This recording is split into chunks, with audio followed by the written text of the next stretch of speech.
우리 시온성가대 찬양 들으니까 제 청소년부 문학의 밤, 저희 교회에서 문학의 밤 했던 그날 밤이 생각이 나네요. 딱 50년 전에 이 찬양 불렀는데 딱 한 번 부르고 그 뒤로 불러본 적이 없는데 모든 가사가 생각이 나고 베이스 파트 했는데 베이스 파트가 저절로 따라 불러지는 것을 보면 참 찬양의 힘이 위대합니다. 저도 은혜를 받았는데 여러분도 크신 은혜가 되신 줄 압니다. 시편 23편을 노래한 여호와는 나의 목자에 대한 찬양곡이 전 세계에 수천 곡이 있습니다. 또 요한복음 3장 16절에 관한 테마를 가지고 찬양을 만든 것이 전 세계 수백 곡이 있는데 이 찬양도 정말 잊을 수 없는 귀한 은혜로운 찬양입니다. 다시 한번 하나님께 영광 돌리고 우리 시온성가대 감사를 드립니다. 그동안 우리가 예배를 잘 제대로 모여서 못 드렸잖아요. 실질적인 코로나 정부에서 풀어준 지가 작년 9월부터입니다. 마스크 벗고 서로 대면하고 얘기하고 몇 개월 안 되는 거예요. 몇 개월 안 됩니다. 1년이 채 되질 않았는데 그래서 예배가 모두 다 뒤엉키고 엉망진창이 돼버리고 예배의 중요성도 잃어버리고 나태해지고 처음 한 1년은 좀 바짝 더 열심히 하려고 했는데 워낙 오래 가다 보니까 나름대로 여러분 많이 힘드셨을 줄 압니다. 그래서 올 한 해는 이제 예배를 잃어버렸던 예배의 기쁨을 회복하자 하는 그런 주제로 출발했기 때문에 주일 낮 설교만큼은 당분간 계속 끝까지는 안 할 거예요. 초반기라도 예배의 중요성에 대해서 예배의 본질에 대해서 다시 한번 우리가 고민하고 함께 마음을 모으는 의미에서 예배를 테마로 해서 매주일 이어가고 있습니다. 믿음이 뭘까요? 믿음을 정의하는 수많은 정의들이 있지만 또 쉽게 생각해 보면 믿음이라고 하는 것은 믿음의 대상을 바라보는 것이 되겠습니다. 이런 맥락에서 예배를 정의해 본다면 하나님을 사랑하는 자들이 그 하나님 사랑하는 그 사랑 때문에 그분을 바라보는 것이 예배라고 할 수 있습니다. 그래서 예배 가운데 나가는 자들이 그분의 생각을 알고 그분 앞에서 삶을 결단하고 자신의 삶이 변화되어서 내가 있는 곳을 변화시키는 이게 예배가 아니겠습니까? 예배자가 된다는 것은 믿음의 주요 온전케 하신 이인 예수 그리스도 주님을 바라보는 것입니다. 즉 바라보는 그 방향을 일치하는 것입니다. 요한복음 4장 31절 사마리아 성 수가성 우물가에서 예수님은 말씀하셨습니다. 하나님은 오늘 또 예배하는 자를 찾으신다고, 신령과 진정의 예배자를 찾으신다고 선언하셨습니다. 하나님은 빨리 가는 사람을 원하는 게 아니라 하나님 바라보며 바른 방향으로 가는 사람을 찾으십니다. 그러니까 속도보다 방향이죠. 그 방향성을 우리는 어디서 찾느냐? 예배에서 찾습니다. 수많은 시민들을 향한 인류 특급 강사들의 특별 강연을 통해서나 인문학 저서를 통해서도 우리는 찾을 수 있지만 가장 그 방향을 찾고 설정할 수 있는 힘을 어디서 얻을 수 있는가? 이렇게 공동체로 함께 모인 이 믿음의 집단이 드리는 예배를 통해서 우리는 방향을 잡습니다. 예배는 자기의 만족과 유익을 위해서 나의 편리한 방식대로 드려지는 것이 아닙니다. 예배는 하나님을 기쁘시게 하기 위해 내가 죽는 것입니다. 예배를 다른 말로 하면 제사라 말하겠습니다. 제사에는 반드시 제물이 있는 법, 옛날 제사법에는 동물을 잡아 죽임으로 나의 죽음을 대신하는 의식을 치렀습니다. 내가 죽어야 되는데 목숨이 하나밖에 없는지라 못 죽으니까 다른 동물을 잡아서 죽이는 예식입니다. 즉 이 말은 내가 죽는 것을 의미하는 것입니다. 이 예배를 통해 단순한 죄사함 받는 것뿐만 아니라 내 인격과 내 생각이 하나님 앞에 겸손하게 엎드러지는 것이죠. 목회자의 할 일은 이 예배 가운데 회중이 들어오도록 준비하며 인도하는 것일 뿐, 결국 예배를 예배되게 하는 것은 예배를 참여한 여러분 회중들입니다. 그에 대한 얘기는 제가 다음 주에 준비했습니다. 오늘 이 시간 이 예배를 우리는 다시는 드릴 수 없습니다. 예배를 리허설 할 수 없습니다. 리바이벌 되지 않습니다. 오직 한순간 지금 이 자리 이때만 할 수 있습니다. 오늘에 드려진 이 예배를 다시 번복해서 드리는 순간은 우리에게 찾아오지 않습니다. 그러므로 여러분 특별히 예배에 성공하십시오. 새로운 한 해 맞으셨는데 더 나은 삶을 위해서 예배에 성공하셔야 될 텐데, 이를 위해서 우리가 몇 가지 우리가 자잘한 것 같지만 매우 중요한 소소한 것을 말씀을 드려보겠습니다. 먼저 내 편의에다가 예배를 맞추지 마세요. 하나님은 당신이 지금도 특별한 대우를 받기를 원하십니다. 왜냐하면 그분은 우리를 만드셨고 여전히 우리의 주인이시기 때문이죠. 우리가 높은 사람이나 어려운 사람과 약속할 때 어떻게 하시나요? 저는 그렇게 하는데, 상대방의 시간을 먼저 물어보고 거기에 맞추려고 하지 않습니까? 시간이 어떻게 되십니까? 네, 그러면 제가 그 시간에 맞춰서 찾아뵙도록 하죠. 반대가 되면 안 되잖아요. 내 시간에 당신이 맞추시오 해서는 절대 만날 수 없습니다. 절대로 여러분의 편의가 예배 시간을 좌우하는 수단이 되지 않기를 바랍니다. 또한 너무 늦게 오지 마시기 바랍니다. 허겁지겁 예배당에 오는 사람이 아닌 준비된 심령으로 예배를 드리면 그 예배의 감동과 감격이 남다릅니다. 우리 교회는 멀리서 전철과 버스를 2번, 많이는 3번 갈아타고 오시는 분도 계십니다. 멀리에서는 남양주, 양주, 의정부, 일산, 고양시, 용인, 죽전, 그리고 동탄에서부터 오시고 수원에서도 오시는 분이 계시죠. 여러분, 그분들의 예배가 어찌 시간마다 늦게 오는 사람들의 예배와 동일할 수가 있겠습니까? 남다르죠. 암요, 남다르고 말고요. 그리고 예배 오실 때는 좀 세상 것들을 이렇게 좀 차단하고 오세요. 설교하다 보면 핸드폰에 문자를 확인하는 분들, 문자를 황급히 보내시는 분들을 목격하게 됩니다. 내 핸드폰에 찍혀 있는 카톡이나 이 문자란에 찍혀 있는 그 문자가 와 있다는 그 메시지가 뜨면 왠지 불안하시죠? 지금이라도 열어서 당장 답장을 해줘야 할 것만 같은 생각도 드시죠? 그러나 여러분 가만히 한번 생각해 보세요. 그 전화에 조금 늦게 답한다고 해서 그렇게 큰일이 일어날 것인가? 여러분에게 일어나는 그 일이 예배하는 것보다 더 중요하다고 생각하십니까? 하나님은 우리를 사랑하시는 것만큼이나 당신이 존중받기를 원하십니다. 세상의 모든 염려 차단하고 들어오시면 하나님의 생각이 여러분을 지배하며 하나님의 손길이 여러분의 앞길을 지도하실 것입니다. 우리가 기적을 체험하지 못하는 것은 그런 용기와 준비와 결단이 없기 때문입니다. 세상을 차단할 용기를 가진 자의 예배는 하나님의 주권을 인정하는 자의 예배가 되니 어찌 하나님께서 귀 기울이지 아니하시며 어찌 하나님께서 눈여겨보시지 않겠습니까? 단 한 시간도 맡기지 못하고 안달복달하는 사람의 예배와 믿음을 가진 사람의 예배가 어찌 동일할 수 있겠습니까? 특별히 예배 오실 때는 거리끼는 일들을 하지 말고 오세요.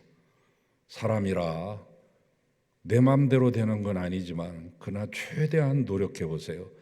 은혜를 가로막는 일들이 발생하지 않도록 서로 주의하라는 것. 나만 잘하면 안 됩니다. 가족끼리 서로 잘해야 됩니다. 특별히 부부 싸움하고도 의식딱딱하게 담대하게 나오는 사람들이 되지 마십시오. 토요일에 아이들의 마음에 상처를 주고 주일 아침에 아이들의 마음에 대못을 박는 일을 하고 오지 마십시오. 그리고 준비를 좀 하고 오세요. 헌금을 드릴 때 저희 외할아버지 외할머니 주일 지키시는 모습을 외갓집에 가면 심심치 않게 지켜보면서 참 지독하게도 지키신다. 뭐 저렇게 할 필요가 있나? 어린 마음에 그런 의구심도 들었습니다만 주일 아침 되기 전에 그 전날 주일에는 밥을 안 하세요. 항상 밥을 다 해놓으시고 그리고 옷도 잘 다리시고 그리고 지폐들을 딱 갖다 놓고 인두로 전부 한 장씩 다 하나하나씩 반듯하게 펴서 될 수 있으면 그 전날에 은행에 가서 신권으로 바꿔가지고 오시는데 그게 여의치 않을 때는 인두로 열심히 다리시는 모습을 본 적이 있습니다. 헌금 드리실 때 될 수 있으면 깨끗한 돈도 구별해 놓고 새 옷이 생기시면 다른 날 입는 것보다 주일부터 입고 그 옷을 착용하시고 교회는 사치하는 곳은 아닙니다. 그러나 좋은 것을 따로 구별하여 드리는 정성이 필요한 장소입니다. 하나님은 우리의 외모를 보지 않으시나 우리의 중심을 보시기 때문이죠. 자, 우리가 여기서 한 가지 더 생각해보고 제가 마치도록 하겠습니다. 예수님을 바라보자라고 하는 것의 의미는 뭘까요? 바라보자. 바라본다고 하는 말은 본다라고 하는 영어 동사에 C가 있지만 어떤 영어 성경 번역에는 픽스라고 하는 단어를 썼더라고요. 우리가 보통 창문들 이렇게 보면은 개폐할 수 있는 창문이 있고 딱 고정되어 있는 창문이 있는데 그 고정된 창문을 가리켜 픽스 창문이라 이렇게 말하잖아요. 바로 그 fix, let us fix our eyes on Jesus 이렇게 말했어요. 단순히 보는 것이 아니라 우리의 눈을 고정시킨다. 다른 것에 흔들리지 않고 집중하여 그분만을 바라본다. 시선 고정입니다. 하나님께서 제일 기뻐하시는 게 뭐냐면 우리의 삶의 시선이 당신을 향해 고정될 때 기뻐하십니다. 로마서 기자는 하나님이 기뻐하시는 예배를 가리켜 거룩한 산 제사라고 하는 표현을 썼습니다. 거룩한이라고 하는 것의 뜻의 의미가 무엇일까? 거룩이라는 말을 제가 이 어근을 찾고 어원을 추적하기 위해서 저도 많은 시간을 공들였습니다만 우리나라 말인데 어색하시잖아요. 거룩이라고 하는 말 한자가 아니거든요. 그게 알고 보니까 갸륵에서 나온 거더라고요. 갸륵. 참 갸륵하도다. 윗사람이 아랫사람을 바라볼 때 높은 곳에 있는 분이 낮은 곳에 계신 사람들을 바라볼 때 참 갸륵한지고 옛날 사극에서나 쓰는 어법 같지만은 우리에게 중요하게 내려오는 좋은 언어의 자산이죠. 하나님이 우리를 바라볼 때 갸륵하게 여기시는데 갸륵이라고 하는 말은 불쌍히 어여삐 여긴다 그런 뜻이거든요. 그런데 그 불쌍히 어여삐 여기시는 분 그분이 곧 거룩하신 분이다. 갸륵하게 보시는 분의 속성이 거룩이다. 그래서 저는 이 어원을 발견하고 큰 적지 않은 위로를 받았어요. 왜냐하면 거룩하면 범접하기 어렵고 무섭고 또 나와는 상관이 없는 멀리 떨어진 것 같은 개념이지만 갸륵이라고 하는 개념으로 접근을 해보니까 하나님의 연민과 긍휼과 사랑이 담겨있는 이 단어구나 하는 것을 생각하고 그 뒤로 거룩이라는 단어를 볼 때 쭈뼛쭈뼛하지 않고 더 한 걸음 더 나아갈 수 있는 힘이 되었습니다. 그런데 구약 성경에서 나오는 거룩과 신약 성경에서 나오는 거룩 이거 다 합치면 830번 정도 나오는데 신약에서는 하기오스, 구약에서는 코데시 이렇게 말합니다. 다 똑같은 뜻이에요. 코데시에서 동사인 카다시가 나오고 이 코데시에서 형용사인 카도시가 나오고 거룩한 것이라고 하는 카도시라고 하는 단어도 발생된 건데 뜻은 뭐냐? 깨끗하다라고 하는 뜻만 있는 게 아니라 구별됐다, 그런 뜻이 공통적으로 있습니다. 구별되어서 드려졌다, 구별, 순결, 봉헌이라고 하는 의미를 갖습니다. 그래서 이 카도시라고 하는 말은 쉽게 말하면 영어로 cut, 잘라내어서 separate, 따로 떼어놨다, 그런 뜻입니다. 잘라내야 따로 떼어놓을 거 아니에요. 잘라지지 않는 시간, 잘라지지 않는 예물, 잘라지지 않는 봉사는 거룩한 것이 아닙니다. 잘라져야 돼요. 그래서 따로 떼어놔야 돼요. 구별되어야 된다는 말이죠. 구별되지 않는 예배는 하나님이 기쁘시게 생각하지 않습니다.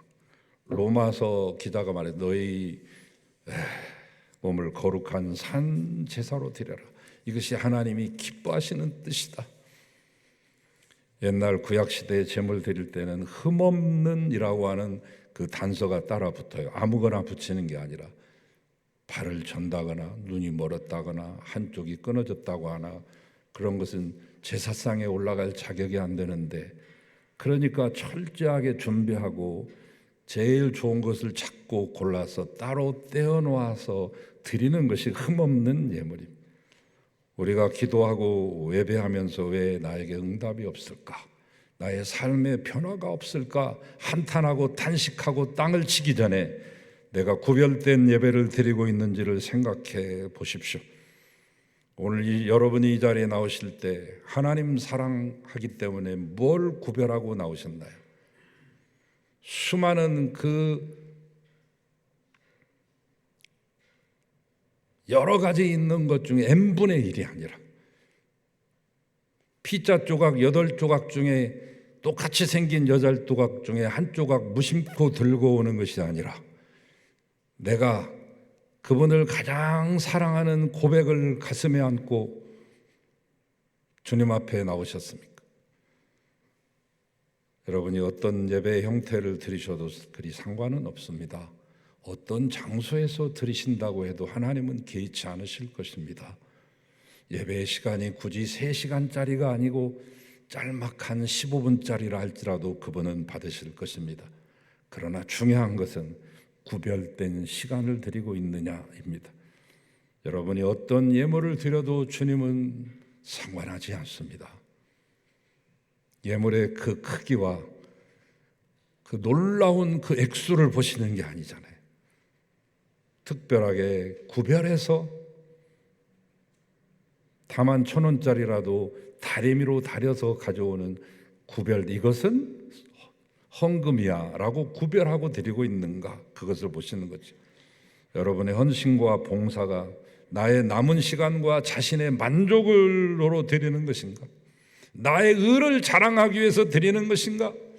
아니면 하나님이 기뻐하실 일을 찾아 구별하여 드리는 헌신인가? 예배는 우리가 하나님을 신뢰하고 우리의 믿음을 가장 잘 나타낼 수 있는 장소이며 시간인 것입니다.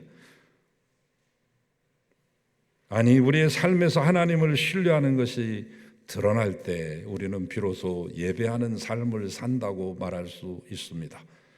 하나님을 철저하게 믿고 신뢰하기에 불의한 재물을 거부하고 하나님을 철저히 믿고 신뢰하기에 불의한 인간관계를 청산하고 나오셨나요? 그렇다면 잘하신 것입니다. 이제 예배자에게, 즉 하나님의 이름을 부르는 자들에게 주는 축복에 주목하시기 바랍니다. 아브라함이 이사를 많이 다녔잖아요. 인간의 역사는 이주하는 역사입니다. 요즘 새롭게 나온 신간 중에 샘 밀러, 영국에서 태어나서 인도에서 자란 특파원이고 글을 잘 쓰고 지금도 집필하고 베스트셀러를 만들어내는 이분이 쓴 최신작 따끈따끈한 책 가운데 이주하는 인류라고 하는 책이 있습니다. 우리나라 사람이 또 쓴 책도 있어요. 이주하는 인간, 호모 미그란스. 인간은 이주하는 거예요. 계속해서. 우리는 모두 이주민입니다. 그리고 그들의 후예입니다. 이동과 이주는 피할 수 없는 것이 인간의 운명이죠. 여러분, 바이킹족의 이동이 있었고, 메이플라워의 이동이 있었고, 콜럼버스의 1492년의 이동이 있었고, 오바마 대통령도 이주하는 인류의 역사의 산물 아니에요.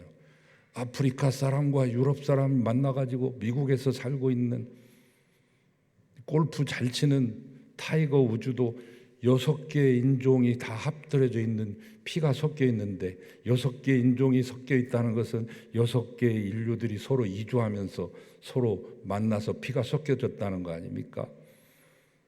성경은 이주하는 역사를 가리키는 거예요. 아브라함, 믿음의 조상 아브라함 이야기만 보더라도 이주하고 이사하는 역사 아닙니까? 인류의 역사는 이사의 역사인데, 일찍이 갈대아 우르에서 자기 형님 모시고 조카 롯을 데리고 종족들과 육축들을 이끌고 저 땅으로 갑니다. 하란 땅으로. 지금 이 이라크 땅에서 터키 땅으로 간 거예요. 터키 땅에 머물지 않고 가나안 땅 팔레스타인, 지금의 이스라엘 지경으로 내려왔다가 가뭄드니 다시 저 이집트 북부 아프리카로 갔다가 아프리카에서 다시 브엘세바로 돌아와서 거기에서 자기의 생을 마치는 이주하는 역사인데, 여러분 꼭 잊지 말아야 될 것은 이 이주의 역사에는 반드시 제사의 역사가 있었다. 단 한 번도 이사 예배를 드리지 않은 적이 없었습니다. 가는 곳곳마다 제단을 쌓고 여호와의 이름을 부르며 하나님 앞에 엎드렸을 때 그 모습이 얼마나 예쁘게 보였던지, 하루는 하나님이 아브라함을 불러서 소돔과 고모라 땅으로 이 사랑하는 삼촌을 버리고 저 살기 좋은 곳으로 떠난 조카 롯의 뒷모습을 바라보는 그 구멍난 가슴, 허전한 가슴을 쓸어내리는 이 아브라함을 바라보며, 아브라함아 염려하지 마라, 동서남북을 바라보라, 보이는 땅을 내가 너와 내 자손에게 줄게, 영원히 이르리라. 내가 내 자손이 땅에 티끌 같게 해주마. 너는 일어나서 그 땅을 종과 행으로 다녀보아라. 내가 그것을 모두 너에게 주리라. 땅과 자손과 민족의 축복을 약속받고, 이제 더 이상 그는 아들 같은 조카 롯의 목을 매는 게 아니라 실제로 난 이삭을 통하여서 야곱을 얻고, 야곱을 통하여서 12지파를 얻게 되는 모든 믿는 이들의 명실상부한 조상이 되는 축복을 받습니다. 이 모두가 뭡니까? 예배하는 자에게 주시는 축복을 아브라함을 통해서 결정적으로 보여주고 계시는 것입니다. 여러분, 우리에게 필요한 것은 제단을 쌓고 참 예배를 드리는 것입니다. 그 가운데 하나님 만나고 그분의 약속을 받는 것입니다. 그 약속 부여잡고 계속해서 참 예배자의 삶을 살아내는 것입니다. 바로 그것이 진정한 축복이며, 그로 인하여 이 땅의 분복을 우리는 누리게 될 것이며 하늘의 신령한 복까지 차지하게 될 것입니다. 여러분에게 부디 이 축복이 임하시기를 축원합니다. 주님, 그렇게 살게 해주시고 그러한 복을 받게 하여 주시옵소서. 예수님의 이름으로 기도하나이다. 아멘.